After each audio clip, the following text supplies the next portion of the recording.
ये एनसीईआरटी का एक क्लास फर्स्ट का सेकंड चैप्टर है। क्लास एट का फर्स्ट चैप्टर का सेकंड पार्ट है। प्रेम्बल। प्रेम्बल मीन्स होता है प्रस्तावना। ये कॉन्स्टिट्यूशन जो संविधान है उसका ही प्रेम्बल है, उसकी प्रस्तावना है। अब समझेंगे कि प्रस्तावना में किन किन चीज़ों का वर्णन किया जाता है, किन किन चीज़ दी जाती है। First, introduction. Introduction of Indian constitution, भारतीय संविधान का परिचय देती है। Adopted on 26 November 1949 and came on effect on 26 जनवरी 1950। 26 नवंबर 1949 को इसे अपनाया जाता है और 26 जनवरी 1950 को इसे प्रभावी हुआ, इस संविधान को लागू कर दिया गया था। It can be amended bye a constitutional amendment, इसे संवैधानिक संशोधन द्वारा संशोधित किया जा सकता है। इसका मतलब ये है कि इसमें समय पर जो है समय समय के अनुसार इसमें संशोधन किया जा सकता है। अब इसके 6 गोल्स भी हैं, 6 लक्ष्य भी हैं इसके, देखते हैं क्या है। फर्स्ट है जस्टिस, न्याय। सेकंड है लिबर्टी, स्वतंत्रता। थर्ड है इक्वलिटी, समानता। फोर्थ है फ्रेटर्निटी, बंधुत्वता, भाईचारा। डिग्निटी, गरिमा, 5 पॉइंट है। 6 पॉइंट है यूनिटी, का मतलब होता है एकता। ये प्रेम्बल में जो है दिया गया है। अब हम समझेंगे इसका 8 paragraph. Features of Indian constitution, भारतीय संविधान की क्या क्या विशेषताएं और हो सकती हैं। फर्स्ट है कि वर्ल्ड लार्जेस्ट कॉन्स्टिट्यूशन, विश्व का सबसे बड़ा लिखित संविधान है। फीचर्स, विशेषताएं क्या क्या है इसकी। फेडरलिज्म, संघवाद। पार्लियामेंट्री फॉर्म ऑफ गवर्नमेंट, सरकार का संसदीय स्वरूप। सेपरेशन ऑफ पावर्स, अधिकारों का विभाजन। फंडामेंटल राइट्स, मौलिक अधिकार हैं।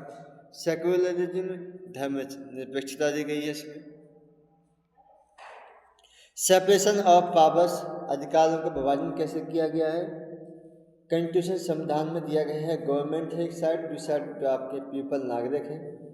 आपके लेजिस्लेटिव विधायिका है जो मेक लॉज, जो कानून बनाती है। एग्जीक्यूटिव कार्यपालिका है, एनफोर्स लॉ, जो कानून को लागू करती है।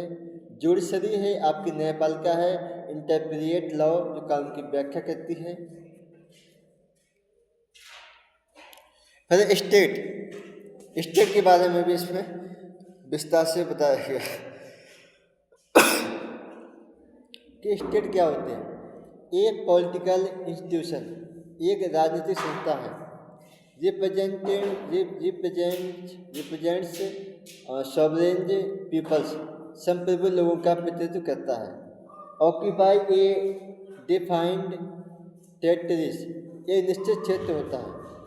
आर्टिकल 12 में क्या दिया गया है उसके बारे में देखेंगे। Government and parliament of India, सरकार की, भारत की सरकार और संसद। Government and legislature of each state, प्रत्येक राज्य की सरकार और विधायिका। All local and other authorities within the territories of India, Bharat के क्षेत्र के भीतर सभी स्थानीय और अन्य प्राधिकरण।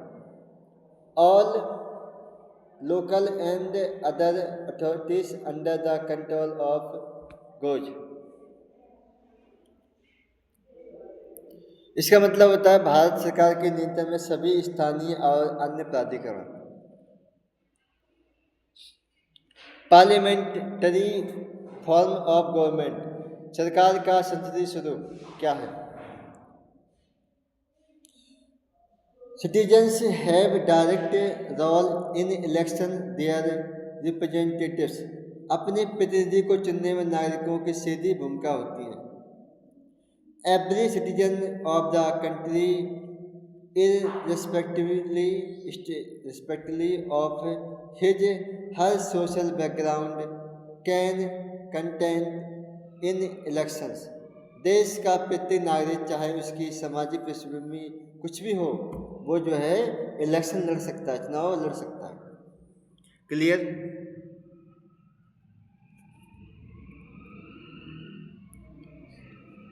अब नेक्स्ट पैराग्राफ, फंडामेंटल्स राइट्स, मौलिक अधिकार। इसमें दिया गया है राइट टू इक्वलिटी, समानता का अधिकार है, राइट टू फ्रीडम, स्वतंत्रता का अधिकार है, राइट टू अगेंस्ट एक्सप्लॉइटेशन, शोषण के विरुद्ध अधिकार है, right to freedom of religions, धार्मिक स्वतंत्रता का अधिकार है, कल्चरल एंड एजुकेशनल राइट्स, सांस्कृतिक एवं शैक्षणिक अधिकार है, right to constitutional remedies, संवैधानिक उपचारों का अधिकार है ना। ये आपके 6 जो है आपके फंडामेंटल राइट्स दे रखे हैं। जब हमारा कंस्टिट्यूशन रेडी हुआ था तो उसमें जो है 7 राइट्स थे, जो 1 राइट्स को हटा दिया है, right to wealth, right to money का पास, संपत्ति का जो अधिकार था उसको अवॉइड कर दिया, उसको हटा दिया संविधान से। अब जो संविधान में जो है आपके 6 जो है फंडामेंटल राइट्स हैं। क्लियर? सेकुलरिज्म क्या होती है? धर्मनिरपेक्षता। सेकुलरिज्म के बारे में समझेंगे, धर्म जो होते हैं और निरपेक्षता। इसका मतलब है राज्य किसी धर्म के, जो धर्म के किसी के पक्ष में नहीं होंगे, सभी धर्म उसके लिए समान होंगे, इक्वल होंगे, ये इसका मीन्स होता है। State does not promote any one religions, राज्य किसी एक धर्म को बढ़ावा नहीं देता है या नहीं दे सकता है, उसके समक्ष जो है सभी ऑल स्टेट जो है इक्वल हैं।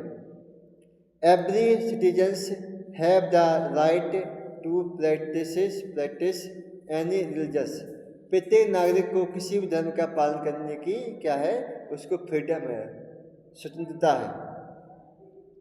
Added in preambles by 42 amendment act 1976, 42वीं जो आपका अमेंडमेंट हुआ था 1976 में, इसमें प्रस्तावना में इसको जोड़ा गया था। ये पहले संविधान जब रेडी हुआ था तो इसमें संविधान में मेंशन नहीं किया गया था, लेकिन इसको अमेंडमेंट के तहत जो है कॉन्स्टिट्यूशन में ऐड किया गया है। क्लियर? ये आपको जो प्रेम्बल है हमारे संविधान की जो प्रस्तावना है उसमें आप देख सकते हैं सेकुलरिज्म। क्लियर? अब राइट टू इक्वलिटी, समानता का अधिकार क्या है, इसके बारे में देखते हैं। समानता का अधिकार, ये fundamental rights guaranteed by the Indian constitution, जो भारतीय संविधान द्वारा प्रदत्त एक मौलिक अधिकार है, राइट टू इक्वलिटी, समानता का अधिकार। इसमें होता क्या है कि no citizens can be discriminated against on grounds of, किसी भी नागरिक के साथ आधार पर जो है भेदभाव या डिस्क्रिमिनेशन नहीं किया जा सकता है। जैसे फॉर एग्जांपल आपके रिलीजन हो गए, धर्म हो गए, रेस नस्ल हो गई, कास्ट जाति हो गई, जेंडर लिंग हो गया आपका, और प्लेस ऑफ द बर्थ जन्म का स्थान हो गया। ये फाइव आपको रीजन दिए गए हैं, इनके आधार पर किसी भी सिटीजन के साथ में डिस्क्रिमिनेशन, भेदभाव नहीं किया जा सकता। प्रोटेक्ट माइनॉरिटीज राइट्स, अल्पसंख्यकों के अधिकारों की रक्षा। Another importance function of the constitution, संविधान का एक और महत्वपूर्ण कार्य है, वो क्या है देखो। Constitution includes provisions for minorities, संविधान में अल्पसंख्यकों के लिए प्रावधान शामिल है। ये अल्पसंख्यकों को भी प्रावधान राइट्स प्रोवाइड करता है अलग से। Provides equal opportunity for all, सभी को समान अवसर प्रदान करता है। Prevalent dominations by majority over a minority, अल्पसंख्यक पर बहुसंख्यक होता है कि प्रभुत्व को रोकना। क्लियर? अब हम समझेंगे इंट्रा कम्युनिटी डोमिनेशन, आंतरिक समुदाय वर्चस्व, इंटर कम्युनिटी डोमिनेशन, अंतर समुदाय वर्चस्व। One community dominating another communities, एक समुदाय का दूसरे समुदाय पर हावी होना। Members of the one community dominating others with in the same community, एक ही समुदाय के सदस्यों का उसी समुदाय के दूसरे सदस्यों पर हावी होना। क्लियर? फेडरलिज्म क्या होता है? संघवाद, ये भी समझेंगे अच्छे से हम। More than one level of government, सरकार का एक से अधिक स्तर, ये होता है आपके फेडरलिज्म संघवाद। फॉर एग्जांपल आपके यूनियन गवर्नमेंट है, स्टेट गवर्नमेंट है और लोकल गवर्नमेंट है। अब यूनियन गवर्नमेंट्स के क्या क्या जो यूनियन लिस्ट होती है उसके अकॉर्डिंग देखते हैं, उसके पास कौन से राइट्स हैं, अधिकार हैं, वो देखते हैं। जो आपके केंद्र सरकार होती है उसके पास क्या राइट्स हैं, क्या क्या अधिकार हैं, किन चीज़ों पर जो है वो लॉ कानून बना सकती है। तो एक तो फर्स्ट हो गया आपका डिफेंस, सुरक्षा पर, करेंसी मुद्रा पर, फॉरेन अफेयर्स विदेशी मामलों पर, और कम्युनिटी संचार। अब आपके स्टेट गवर्नमेंट है वो किन पर अपनी लॉ बना सकती है, कानून बना सकती है, वो देखते हैं। एजुकेशनल शिक्षा पर बना सकती है, पब्लिक सेफ्टी के लिए बना सकती है, मैरिज लॉ पर बना सकती है, और कॉमर्स विद इन स्टेट, राज्य के भीतर वाणिज्य पर बना सकती है। लोकल बॉडीज़ के पास भी कोई राइट्स होते हैं, लोकल स्थानीय सरकार होती है। एक आपके ये राइट्स हैं, इसके अलावा एक आपके अनकरेक्ट लिस्ट है, संपत्ति सूची होती है। इस पर आपके स्टेट एंड सेंट्रल दोनों मिलकर जो है आपके लॉ कानून बना सकते हैं। लेवी टैक्स, कर लगाना, बोरोड मनी, पैसे उधार लेना, इस्टेब्लिश कोर्ट, न्यायालय स्थापित करना, रेगुलेट बैंक्स, बैंकों का विनियमन करना। इस पर जो है अपने लॉ रेडी कर सकती है, बना सकती है। पार्लियामेंट्री फॉर्म ऑफ गवर्नमेंट, सरकार का संसदीय स्वरूप।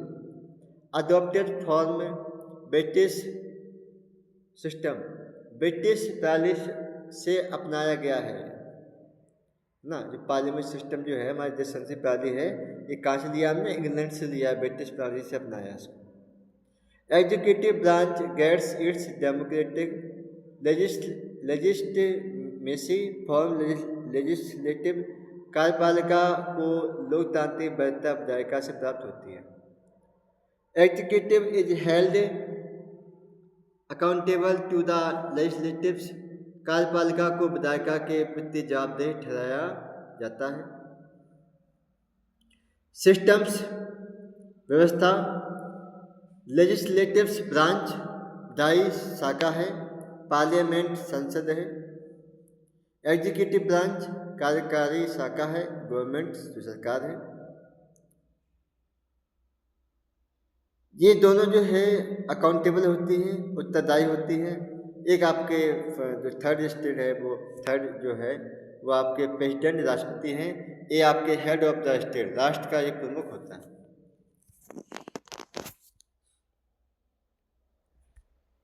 सेपरेशन ऑफ द पावर, शक्तियों का पृथक्करण। Separation of the power is the division of the legislatives, executive and judiciary function of government. शक्तियों का पृथक्करण सरकार के विधायी, कार्यकारी और न्यायिक कार्यों का विभाजन है। जैसे आपके लेजिस्लेचर है, विधायिका है, एग्जीक्यूटिव कार्यपालिका है, जुडिशरी न्यायपालिका है। उसके बाद समझते हैं क्या है।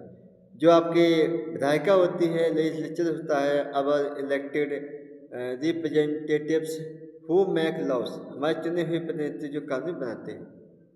एग्जीक्यूटिव कार्यपालिका होती है जो कार्य करती है, रिस्पॉन्सिबल फॉर इम्प्लीमेंटिंग लॉस, कानून को लागू करने के लिए जिम्मेदार होती है। जुडिशरी जो न्यायपालिका होती है वो करती क्या है? वो system of the courts in the country, देश में न्यायालयों की व्यवस्था करती है। Article 50 separation of the judiciary from executive, न्यायपालिका को कार्यपालिका से अलग करता है, आर्टिकल 50। क्लियर? फंडामेंटल राइट्स, मौलिक अधिकार। Conscience of the Indian constitution, भारतीय संविधान की अंतरात्मा है। Fundamental rights are the claims of the individual against the state and against other individuals, मौलिक अधिकार राज्य और अन्य व्यक्तियों के विरुद्ध व्यक्ति के दावे हैं। protect citizens against the arbitraries and absolute power of the state, राज्य की मनमानी और निरंकुश शक्तियों से नागरिकों की रक्षा, इक्वल राइट्स टू इक्वल समानता का अधिकार, राइट टू फ्रीडम स्वतंत्रता का अधिकार, राइट अगेंस्ट एक्सप्लॉइटेशन शोषण के विरुद्ध अधिकार, right to freedom of religions धार्मिक स्वतंत्रता का अधिकार, कल्चरल एंड एजुकेशन राइट्स सांस्कृतिक एवं शैक्षणिक अधिकार, राइट टू कॉन्स्टिट्यूशनल रेमेडीज संवैधानिक उपचारों का अधिकार। ये 6 मौलिक जो फंडामेंटल राइट्स हैं ये आपको दिए गए हैं। सेकुलरिज्म धर्मनिरपेक्षता, सेपरेशन फ्रॉम रिलीजन,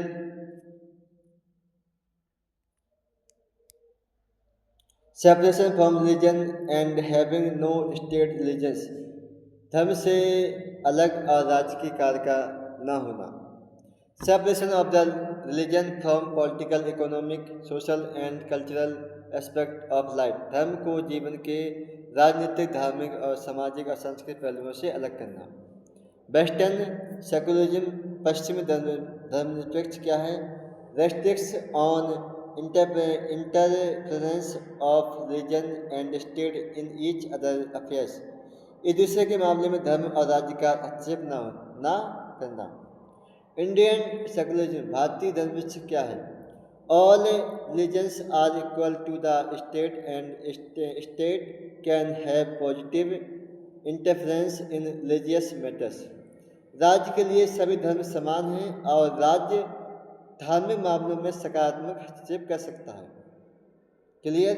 ये आपके क्लास जो NCERT क्लास 8 का फर्स्ट चैप्टर है इसका एंड होता है। क्लियर?